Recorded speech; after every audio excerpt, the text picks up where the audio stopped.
Bobby became a so-called overnight sensation with his unusual rendition of Mac the Knife, and has gone on to become an important performer in many fields.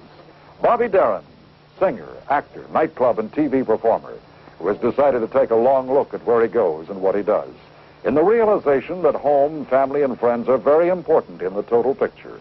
Our roving reporter gets these comments from the popular young star. Bob, we understand you're going to give up the nightclub circuit, is this right? Well, I don't want to make it as blanket a statement as I'm going to give it up, because it's been much too good to me for my just suddenly turn around and say, well, bye-bye birdie, so to speak. Actually, what I'm going to do is curtail the activities on the personal appearance slate for quite a while, due to the fact that that requires an awful lot of traveling, and I don't think it's right to subject my son, or my wife for that matter, to the kind of routine involved. You're in Chicago one day, you're in Australia the next, and so forth. So what I'm going to do is just kind of, as the expression goes, cool it for a while and stay put, whether it be here in Los Angeles or New York, where the other offices are. It'll be at least one of two places as opposed to one of 150,000 places. Now, there are two talents in your family, you and, of course, your lovely wife, Sandra Dee. Does this make it tough on an entertainer to have two talents in the same family? Well, I tell you, I think under many circumstances that would be similar in terms of two celebrities, so to speak, being husband and wife, it would occur just because of what I started to describe a moment ago, namely the traveling situation.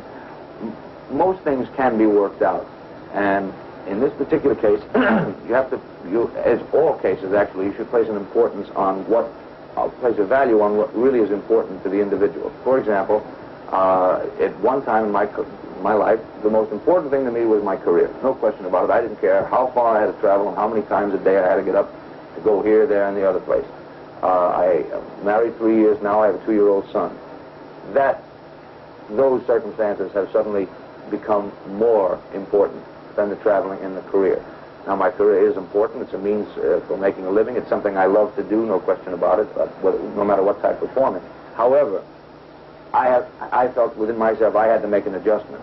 Now, Sandy has also had to make an adjustment. I'm sure she will think much more seriously about going to Europe or to Asia or traveling in order to do a film than she would have before. You have to make an adjustment. I think the basic difficulty lies in the fact that two entertainers let their own egos and their own professions get in the way more often than not. Some people like to say that that's what caused the brief split up that Sandy and I had a while back. Some people like to say a lot of things. That possibly was a contributing factor. Adjustments have to be made no matter what the marital situation may be. I feel that if love is stronger than something else, then it has to win out. You just have to take time to investigate it, understand it, and work it out. Bob, one personal question. How are your marital situation? How is your marital situation now? How is it? Well, how are your IT? Next.